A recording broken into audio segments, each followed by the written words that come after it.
Brand new topic F block elements. What R F block elements? सबसे पहले तो यही दिमाग में क्वेश्चन आता है भैया एफ ब्लॉक एलिमेंट होते क्या हैं, फिर लैक्टेनॉइड है, रेक्टेनॉइड तो बाद में हम पढ़ते रहेंगे, ठीक। तो सबसे पहले एफ ब्लॉक एलिमेंट होते क्या है? एफ ब्लॉक एलिमेंट्स ऐसे एलिमेंट्स होते हैं या फिर जिस भी किसी एलिमेंट का वैलेंस इलेक्ट्रॉन एफ ब्लॉक में इंटर करेगा वो भैया बन जाएंगे एफ ब्लॉक एलिमेंट। तो F block elements are those element in which valence electrons enters into F block, या फिर एफ ब्लॉक में या फिर एफ ऑर्बिटल्स में इंटर करते हैं तो वो एलिमेंट्स कहलाते हैं एफ ब्लॉक एलिमेंट। मतलब बैलेंस इलेक्ट्रॉन बोलेंगे तो एक चीज दिमाग में रखना, बाकी और भी सारे में एफ प्रेजेंट रहता है, एफ ब्लॉक ऑर्बिटल प्रेजेंट रहता है, बट अंतर क्या है दैट वो उसमें वैलेंस इलेक्ट्रॉन प्रेजेंट नहीं रहता है, वैलेंस इलेक्ट्रॉन प्रेजेंट रहता है नॉर्मल। ग्राउंड स्टेट की बात कर रहे हैं ना, पता चला आप एक्साइटेशन स्टेट में लेके चल दिए किसी एलिमेंट को और एफ ब्लॉक में उसको छोड़ दिए और बोले भैया ये एफ ब्लॉक एलिमेंट बन गया, ऐसा नहीं है, ठीक है। एफ ब्लॉक एलिमेंट्स का जिसका ground state electrons F block में एग्जिस्ट करे उसे एफ ब्लॉक एलिमेंट बोला जाता है, ठीक। तो एफ ब्लॉक एलिमेंट जनरली दो पार्ट्स में डिवाइड किए गए हैं, एक तो लैंथेनॉइड, दूसरा एंटेनॉइड एक्टेनॉइड, ठीक। What are lanthanoids and what are actinoids, एक एक करके बात कर लेते हैं, दोनों एक साथ पढ़ के कोई फायदा नहीं है। तो एक सबसे पहले टॉपिक डाल लो लैंथेनॉइड और उसी को हम आगे प्रोसीड करेंगे, फिर एक्टेनॉइड पढ़ेंगे। एग्जाम पॉइंट ऑफ व्यू से दोनों ही इंपॉर्टेंट है, मैं नहीं बोलूंगा कौन सा ज्यादा इंपॉर्टेंट है, ठीक है। कहीं पता चला इसको ज्यादा पढ़ लिया उसको पढ़े ही नहीं, उसी से क्वेश्चन आ गया। तो पहला टॉपिक इसी में डाल लो lanthanoid. What are lanthanoid? Lanthanoids की पहली प्रॉपर्टी से स्टार्ट करते हैं, कलर चेंज करते हैं। लैंथेनॉइड की पहली property, lanthanoids are those elements, lanthanoids कौन से होते हैं? लैंथेनॉइड्स वो एलिमेंट्स होते हैं जो लैंथेनियम Lu के बाद स्टार्ट होते हैं, वो सारे एलिमेंट्स को, सॉरी Lu नहीं La एलिमेंट्स के बाद जो एलिमेंट्स स्टार्ट होते हैं उसके बाद से जो 14 एलिमेंट्स आएंगे वो सारे 14 एलिमेंट्स को हम लैंथेनॉइड्स कहते हैं। मतलब करीब करीब इनका एटॉमिक नंबर आई थिंक सो किससे Ce से स्टार्ट होता है, यानी सीजियम से स्टार्ट होता है जिसका एटॉमिक नंबर होता है 58 और इंड अप होते हैं ये Lu यानी लिथुनियम पे लैंथोनियम, ये भाई बहुत हार्ड नाम है इन सबका, चलो। तो ये इससे एंड अप होते हैं जिनका एटॉमिक नंबर 71 पे होता है, ठीक है। मतलब ये पूरे के पूरे 14 एलिमेंट्स को ही हम सिर्फ और सिर्फ लैंथेनॉइड बोलते हैं, ठीक है ना। इसके बीच में जो एलिमेंट्स आएंगे उसी एलिमेंट्स को हम लैंथेनॉइड बोलेंगे। स्क्रीन पे एक पीरियोडिक टेबल दिख रहा होगा, ठीक है। ये नीचे वाले जो एलिमेंट्स हैं यही सारे के सारे एलिमेंट्स क्या होते हैं? लैंथेनॉइड एलिमेंट्स होते हैं, ठीक है। पहले ग्रुप वाले एलिमेंट्स लैंथेनॉइड। इनका जनरल इलेक्ट्रॉनिक कन्फिगरेशन की अगर बात की जाए तो जनरल इलेक्ट्रॉनिक कन्फिगरेशन इनका होता है 4f1 से लेकर के 14 तक, 5d 0 से लेकर के 1 तक, ठीक है। इसमें नंबर को याद रखना कहां से कहां तक फिल करेंगे आपको, एज दूसरे एलिमेंट्स जो इनके हैं कई बार एग्जाम में पूछ देता है उसका इलेक्ट्रॉनिक कॉन्फ़िगरेशन लिखो, Ce का लिखो, Lu का लिखो या Yv का लिखो, ठीक है। तो ये सारे एलिमेंट्स आपको लिखने के लिए आसान हो जाएगा। 4d 4f1 से लेके 14, 5d 0 से लेके 1 एंड 6s2, एस में हमेशा पूरा का पूरा फील्ड रहता है, तो ये आ जाएगा इसका वैलेंस इलेक्ट्रॉनिक कॉन्फ़िगरेशन, ठीक। इसी का जस्ट आगे बात करते हैं नेक्स्ट इश्यू में, ये आ जाएगा बैलेंस इलेक्ट्रॉनिक कॉन्फ़िगरेशन या फिर सिंपल बोल सकते हो electronic configuration, common electronic configuration for group 14। अब इनके बाद कॉमन ऑक्सीडेशन के बाद बात कर लेते हैं इनकी खासियत के बारे में। ये पहला टॉपिक क्या था? पहला टॉपिक हमने समझा कि क्या होते हैं लैंथेनॉइड्स, दूसरा हमने समझा कि लैंथेनॉइड्स का जनरल इलेक्ट्रॉनिक कॉन्फ़िगरेशन क्या होता है, तीसरा इसमें आपको समझना है इनका ऑक्सीडेशन स्टेट। तो ये जनरली +3 ऑक्सीडेशन स्टेट शो करते हैं, मतलब जितने भी एलिमेंट्स होगा Ce से लेकर के Lu तक के बीच में जितने भी एलिमेंट्स हैं, जैसे कि क्या क्या एलिमेंट्स आ जाएगा Ce Pr Nb Pm और Yb Yb है, ये Lu, ये जो भी सब फालतू के एलिमेंट्स हैं, ये सारे एलिमेंट्स किसके आ जाएंगे? ये ग्रुप ये सारे के सारे लेंथेनॉइड्स एलिमेंट्स आ जाएंगे और इन सब का कॉमन ऑक्सीडेशन स्टेट +3 आता है। तो ये बात को ध्यान रखना। ठीक, अब इसमें से दो इंपॉर्टेंट एलिमेंट्स आते हैं, एक तो अपना YB और दूसरा आता है EU। ठीक है, YB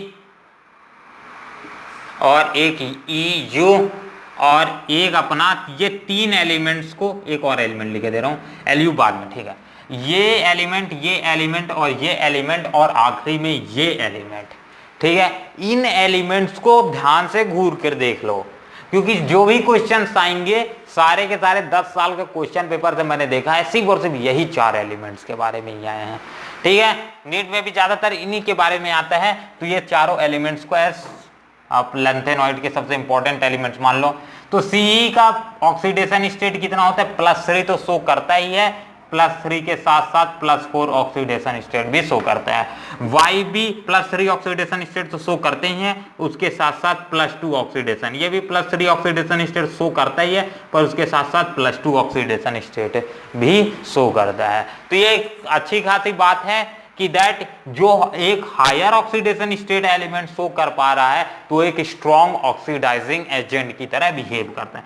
मतलब CE एक STRONG strong OXIDISE oxidising AGENT agent की तरह बिहेव करेगा। और ये YB और EU ये एक स्ट्रॉन्ग REDUCING रिड्यूसिंग एजेंट्स की तरह काम करते हैं। किस तरह से, स्ट्रॉन्ग रिड्यूसिंग एजेंट की तरह काम करते हैं। मतलब ये समझ सकते हो कि ये इतने ज्यादा स्ट्रॉन्ग रहते हैं कि किसी चीज को भी रिड्यूस कर सकते हैं, और ये इतने ज्यादा स्ट्रॉन्ग रहते हैं कि किसी चीज को ऑक्सीडाइज कर सकते हैं। भैया इसीलिए हम इन सारे लेंथेनॉइड्स का इस्तेमाल करते हैं, किस लिए, एलॉयज को क्रिएट करने के लिए। जैसे मिक्स मेटल हो गया जिसमें 95% लेंथेनॉइड रहता है और बाकी का 5% आयरन रहता है। ये one of the best alloy है जो कि बुलेट्स बनाने के लिए, शील्ड बनाने के लिए इस्तेमाल। अब भाई ये बहुत सारी यूज है, वो आखिरी में देखेंगे। ठीक, चलो तो ये याद आएंगे, एक स्ट्रॉन्ग ऑक्सीडाइजिंग एजेंट किस तरह वर्क करेंगे, एक स्ट्रॉन्ग रिड्यूसिंग एजेंट किस तरह से वर्क करेंगे। तो याद आएगा पहला प्रॉपर्टी, इसका एक स्क्रीनशॉट ले लो, फिर जस्ट आगे बढ़ जाते हैं, स्टार्ट करते हैं। ठीक हो गया स्क्रीनशॉट, आगे बढ़ते हैं। हाँ, इसका बाद इसका एक चीज ध्यान रखना, कौन ऑक्सीडाइजिंग एजेंट की तरह वर्क करता है, कौन रिड्यूसिंग एजेंट की तरह वर्क करता है। और इसमें मैंने बोला था LU भी इंपॉर्टेंट है। LU का ऑक्सीडेशन स्टेट क्या आ जाएगा, +3 आ जाएगा।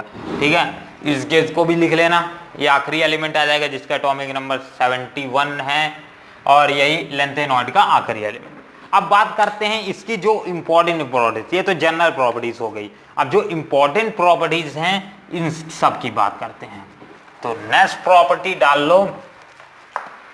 अब अगर हम अपने राइट हैंड साइड से लेफ्ट हैंड साइड से राइट हैंड साइड में जाते हैं, मतलब यहां साइड से L से लेकर के R में जाते हैं, और L में क्या है मान लेते हैं CE से लेकर के आगे बढ़ते जाते हैं, बढ़ते चलते हैं, और आखिरी एलिमेंट 71 पे आते हैं। 71 कौन सा है, LU है, मतलब ल्यूटेनियम।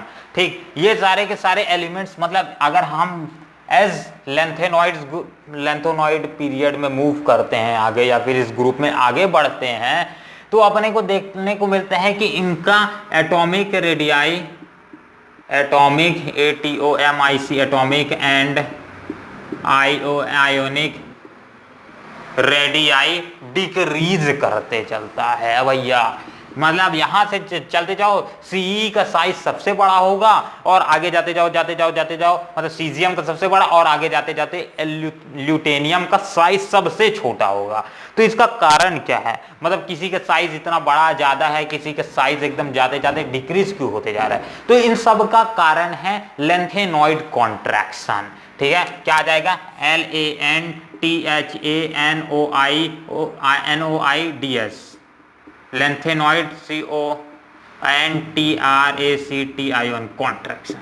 तो ये सारे चीजों का एक ही कारण है, लेंथेनॉइड कॉन्ट्रैक्शन। ठीक,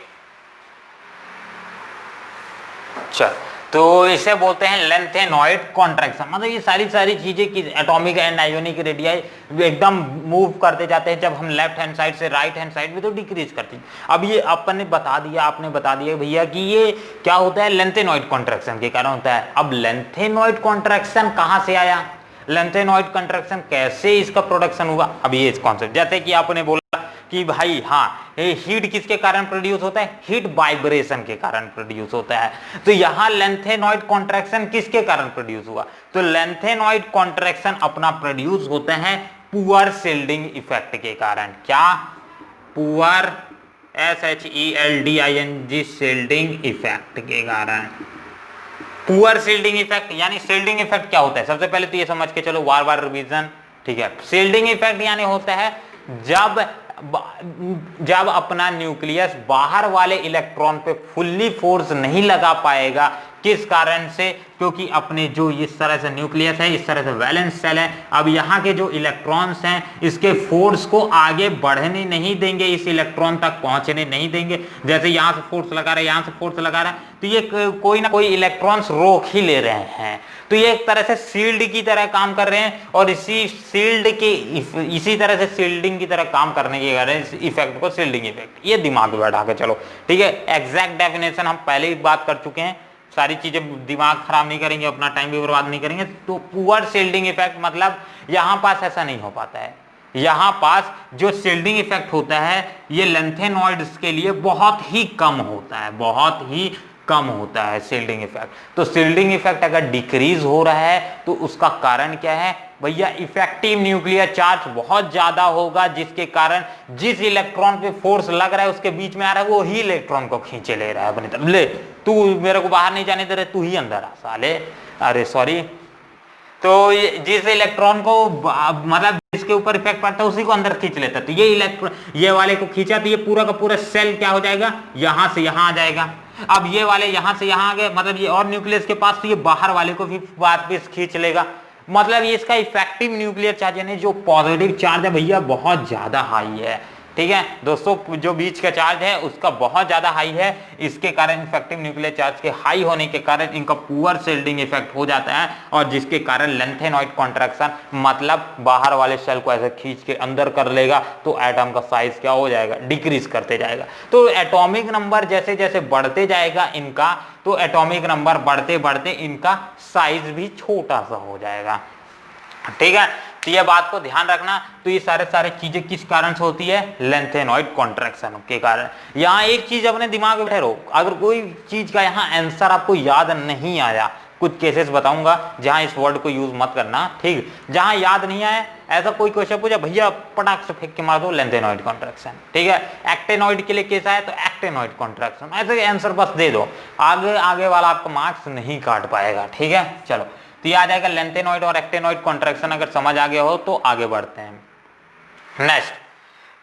अब इसी के बाद जस्ट जैसे कि अपने पास एक एलिमेंट है, एक एलिमेंट का ग्रुप देखो, ठीक है, ये अपना पीरियोडिक। अब जितने भी जैसे सिंपल सा एक एलिमेंट आ गया अपने पास इस तरह से, लेंथेनॉइड कॉन्ट्रैक्शन तो समझ आ गया, बट जो अपने पास पीरियोडिक टेबल में थोड़ा सा मेरे को गड़बड़ी टाइप का लगता है, मतलब आपको ऐसा सोचना पड़ता है, आप ऐसा सोच रहे होंगे अभी। जस्ट अपने पास क्या है, इस तरह का पीरियड है, एक पीरियड में क्या आता है, एक पीरियड में जस्ट LA के बाद क्या आता है, लेंथेनॉइड स्टार्ट हो जाता है, और उसी जस्ट एक्टेनॉइड जस्ट AC के बाद एक्टेनॉइड से स्टार्ट हो जाते हैं। तो अपने लेंथेनॉइड से बात करो, लेंथेनॉइड जहां पास स्टार्ट होता है उसके जस्ट ऊपर वाले जो एलिमेंट्स होते हैं, क्या वो एलिमेंट सिमिलर प्रॉपर्टी शो करते हैं नीचे वाले एलिमेंट के, ठीक। तो ये भी एक क्वेश्चन आपके दिमाग में आ रहा होगा कि जस्ट ऊपर वाले जो एलिमेंट है यहाँ, क्योंकि इसका एटॉमिक नंबर 57 था, ठीक है, LA का एटॉमिक नंबर 57 है, और जस्ट 57 के बाद यहाँ 72 एटॉमिक नंबर आ गया एक ही एक बार, मतलब बीच के एटॉमिक नंबर इतने सारे गायब हैं। तो क्या ऊपर वाला एलिमेंट नीचे वाले एलिमेंट के सिमिलर प्रॉपर्टी शो करता होगा भाई, ये भी तो क्वेश्चन है, क्वेश्चन तो आता है, क्वेश्चन इसी तरह से आता है, ठीक है। अब पीरियोडिक टेबल किस लिए बनाया गया था, पीरियोडिक टेबल इसलिए बनाया गया था क्योंकि हम सारे के सारे जो एलिमेंट्स हैं 108 109 जो भी एलिमेंट्स हैं, उन सारे एलिमेंट्स को हम याद नहीं रख सकते हैं, क्यों याद नहीं रख सकते? क्योंकि हर एक की प्रॉपर्टीज को याद रखने फिरोगे तो भाई आपका जन्म निकल जाएगा, वो पूरा जीवन निकल जाएगा। तो उसी को आसान करने के लिए मॉडर्न पीरियोडिक टेबल और डिफरेंट पीरियोडिक टेबल्स को क्रिएट किया गया, ताकि आप ऊपर वाले एलिमेंट्स की प्रॉपर्टीज को याद रख लो और जितने भी नीचे वाले एलिमेंट्स आए उन सारी की प्रॉपर्टी उससे सिमिलर रहती है। मतलब ऊपर वाले एलिमेंट्स की जो प्रॉपर्टी होगी, जैसे वो मेटेलिक कैरेक्टर शो करेगा, तो जितने नीचे तक आखिरी तक आएंगे वो सारे के सारे मेटेलिक कैरेक्टर शो करेंगे। इसीलिए तो बनाया गया था ताकि हमारी स्टडी आसान हो सके। तो इस तरह अगर यहां पास ऐसा कॉम्प्लिकेशन क्रिएट कर देगा तो मॉडर्न पीरियोडिक टेबल का ये क्या हो जाएगा, वन ऑफ द डिफेक्ट हो जाएगा। बट यहां ऐसा कुछ नहीं है। ये वाला जो एलिमेंट है ये नीचे वाले एलिमेंट्स के एकदम सिमिलर प्रॉपर्टी शो करते हैं, केमिकल और फिजिकल प्रॉपर्टी दोनों का दोनों सेम करता है। तो ऊपर एलिमेंट कौन सा आता है? ऊपर एलिमेंट आता है Zr, आई थिंक सो, और नीचे में एक कौन सा एलिमेंट आता है? HF आता है। ठीक है, HF आता है, जाइकोरियम और HF यानी सिंपल सा हैंथेनियम। ठीक, ये दो एलिमेंट्स आते हैं, जाइकोरियम आता है एक और एक आता है हैंथेनियम HF। तो क्या Zr और HF इन दोनों की प्रॉपर्टी एकदम से सेम टू सेम है? हाँ भाई सेम टू सेम है। आप तो अब बोल सकते हैं, ठीक है, बोल सकते हैं कि एस अभी तक जितना आपने स्टोरी सुना उसके हिसाब से तो आप बोल सकते हो हाँ भाई सेम टू सेम होगी। बट कारण क्या है सेम टू सेम होने के? कारण है इसका lanthanoid contraction, LC lanthanoid contraction भी इसका कारण है। मैं बोला ना, जहां पास आपको कुछ नहीं समझ आएगा लेंथेनॉइड कंट्रैक्शन फेंक के मार देना। ठीक है, आगे वाला करेक्ट गलत होते हुए भी गलत नहीं कर पाएगा भैया, क्योंकि ये सही है।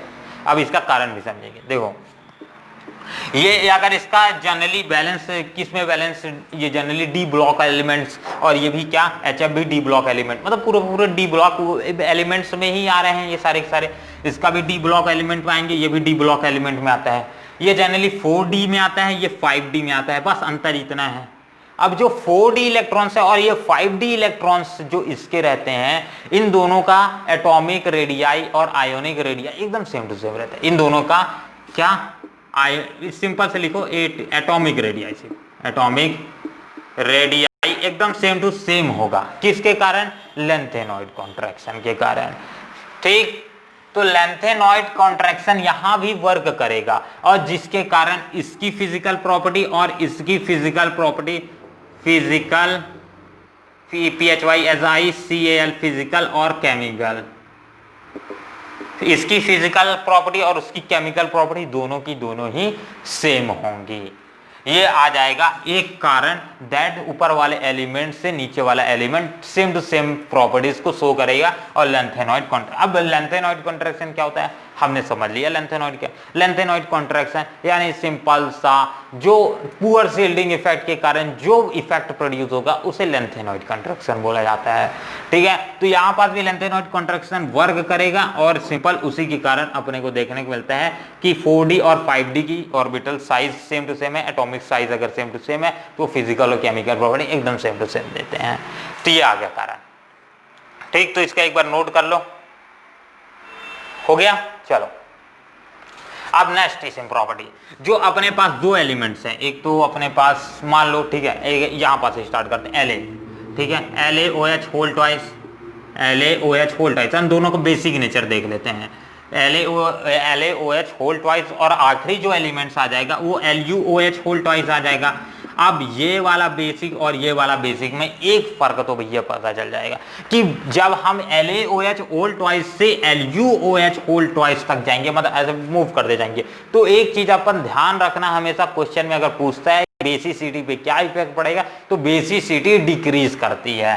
ठीक है, डिक्रीज करती है, मतलब आप सिंपल बोल सकते हो कि एसिडिक नेचर इंक्रीज करता है। जहां बेसिसिटी डिक्रीज कर रही है भाई, तो वहां एसिडिटी क्या होगी, इंक्रीज ही कर।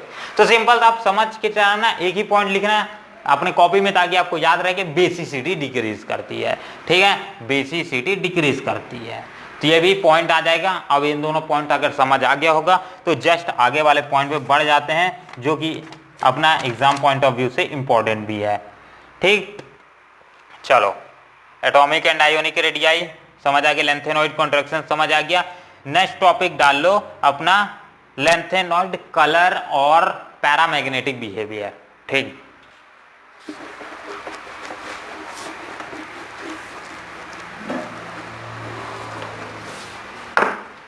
जो लेंथेनॉइड्स होते हैं वो तो पहला कलर एलिमेंट शो करते हैं, ELEMENT एलिमेंट्स, ठीक है, एक कलर एलिमेंट होते हैं। और दूसरा इसमें एक और नेचर आ जाता है कलर एलिमेंट के साथ साथ पैरामैग्नेटिक, MAGNETI से पैरामैग्नेटिक बिहेवियर शो करते हैं। अब कलर एलिमेंट क्या होता है और पैरामैग्नेटिक नेचर क्या होता है? देखो कलर एलिमेंट अपन सिंपल से समझ सकते हो, एक पॉइंट एट अ पॉइंट दिमाग में सोचो कि जो भी एलिमेंट्स होगा वो कलर्ड नेचर शो करेगा। तो जो भी लेंथेनॉइड्स एलिमेंट्स होते हैं वो कलर्ड नेचर शो करते हैं। एक ये है, ठीक है, दोनों का आंसर एक ही है, इसीलिए इसे एक साथ पढ़ाई दे रहा हूं।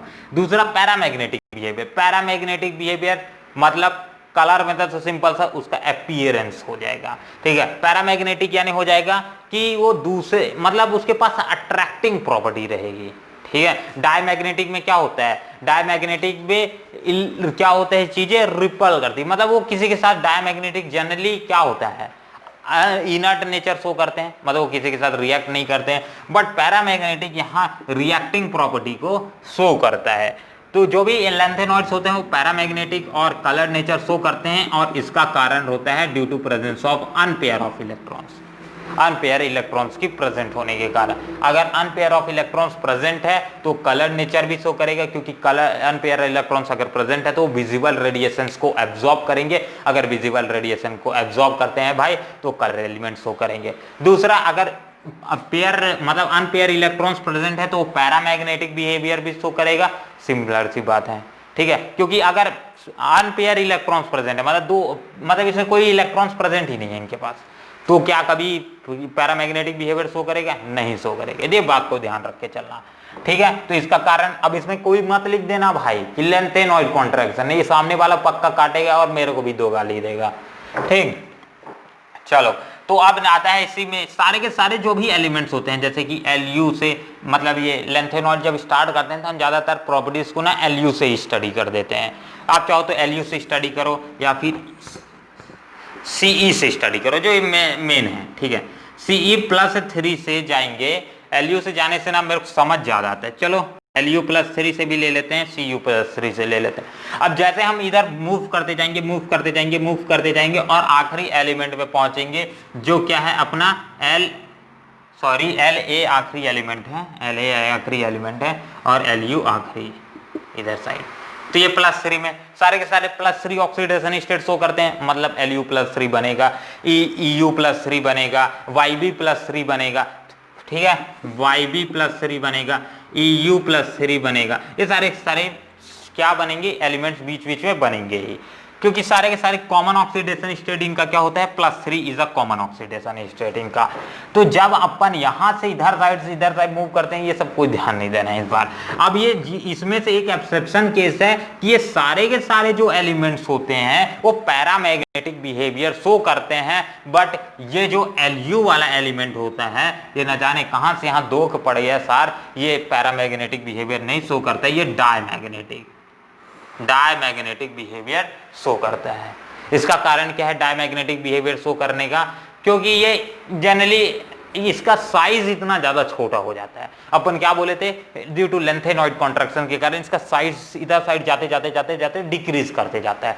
तो इसका साइज इतना ज्यादा छोटा हो जाता है कि उसमें अनपेयर इलेक्ट्रॉन, मतलब +3 ऑक्सीडेशन स्टेट में जैसे ही गया तो ठीक, तो अपने सारे के सारे इलेक्ट्रॉन्स को क्या कर देता है? लूज कर देता है, मतलब सारे के सारे जो भी उसके पास अनपेयर्ड इलेक्ट्रॉन्स होते हैं वो बाहर चल देते हैं, और उसके पास पूरे के पूरे जितने भी इलेक्ट्रॉन्स बचते हैं। अरे भाई अभी भी समझ नहीं आया, ठीक है ना यार? ठीक है, 2 मिनट और समझा देते हैं, जस्ट इंक फिल कर लेता हूं। चलो ठीक है, इंक फिल हो गया। अब जस्ट ये अपना कॉन्सेप्ट ये वाला पढ़, ये क्या है भाई, इसका कारण अभी भी क्यों आप लोग को क्लियर नहीं हो रहा है? चलो तो एक इसका ले लो और एक ये पहला एलिमेंट का ले लो और एक आखिरी वाला एलिमेंट। अब इन दोनों के इलेक्ट्रॉनिक कॉन्फ़िगरेशन लिखो। Electronic configuration, common electronic configuration क्या होता है? 4f 5d और 6s2, ठीक। 5d में अभी नहीं भरते हैं, पहले 4f में भर लेते हैं। तो ये आखिरी वाले एलिमेंट कौन सा आ जाएगा? आखिरी वाला एलिमेंट आ जाएगा, इसको Lu का कितना आता है? 7 Lu का अपना एटॉमिक नंबर होता है 71, ठीक है। 71 मतलब इसके पास 14 के 14 इलेक्ट्रॉन्स पूरे के पूरे रहते हैं। आखिरी वाला 14 एलिमेंट्स होते हैं, ठीक है, 1 से लेके 14 तक बढ़ते हैं, तो जो 14 पूरा कंप्लीट, तो 14 ये आखिरी वाले एलिमेंट से आ जाएगा। अभी अपन किसकी बात कर रहे हैं, इसकी बात कर रहे हैं, तो सॉरी इसके लिए अपन यहाँ से बढ़ते हैं, इसके लिए बात करें तो 4f 5d 6s 2, तो 14 का 14 पूरा हो जाएगा, d में कितना आएगा 1 आएगा, और s के लिए 2 आ जाएगा, ये पूरा का पूरा एलिमेंट्स हो जाएगा। अब इसने बोला कि ये Lu+3 में है, तो Lu+3 का ये 3 को हटा दो, 2 1 3, मतलब इसके लिए भी अब इसका एटॉमिक नंबर Lu+3 के लिए कितना आ जाएगा 4f 14 आ जाएगा, और 5d 0 एंड 6s 0 ये आ जाएगा। S और D से इसने क्या कर दिया, इलेक्ट्रॉन्स को रिमूव करके भगा दिया। अब ये अगर ये क्या होता है, F अगर उसके पास फुल फील्ड ऑर्बिटल्स होते हैं तो क्या होता है, स्टेबल होता है। अब उसके पास अनपेयर ऑफ इलेक्ट्रॉन सार के पास बचा ही नहीं है, तो किसी के साथ क्या रिएक्शंस को करेगा, तो ये डायमैग्नेटिक बिहेवियर शो कर रहा है, ठीक है। सिमिलर यहाँ भी होता है, यहाँ भी ऐसी होगा, ठीक है। इसके पास कितने रहेंगे, ये है, तो इसके पास एक ठोक इलेक्ट्रॉन्स रहेगा, इसके पास जनरली एक इलेक्ट्रॉन रहेगा। अब ये यहाँ से और यहाँ से रिमूव कर देगा, ये 2 मतलब Ce+3 ऑक्सीडेशन स्टेट में चल देगा, तो ये 4f1 सिर्फ बचेगा, 5d 0 एंड 6s भी 0, तो इसके पास बचा कितना 1। भैया इसके पास अभी भी अनपेयर ऑफ इलेक्ट्रॉन्स प्रेजेंट है, देखने को मिल रहा है एक अनपेयर ऑफ इलेक्ट्रॉन। हाँ, इसके सारे के सारे एलिमेंट्स के पास ऐसे ही होगा, सारे के सारे एलिमेंट्स के साथ ऐसी ही होगा। YB तक जाओगे आप, ये कितना आ जाएगा, YB इस ग्रुप का 13वां एलिमेंट होता है, ठीक है। इसके साथ भी यही केस होने वाला है, बट जो ये वाला आखिरी एलिमेंट होता है वो स्टेबल कॉन्फ़िगरेशन शो करने के कारण ये डायमैग्नेटिक बिहेवियर शो करता है, और बाकी सारे के सारे पैरामैग्नेटिक बिहेवियर शो करते हैं। आप कॉन्सेप्ट क्लियर हुआ? कोई भी कॉन्सेप्ट अगर प्रॉब्लम होगी तो आप फ्रीली मुझे कॉल मत करना, कॉल करने के लिए आपके पास नंबर नहीं है, ठीक, कमेंट करना। नेक्स्ट, पैरामैग्नेटिक डायमैग्नेटिक का कॉन्सेप्ट क्लियर। कलर एलिमेंट क्यों शो करते हैं, क्योंकि ये विजिबल रेज को एब्जॉर्ब करते हैं, ठीक है। चलो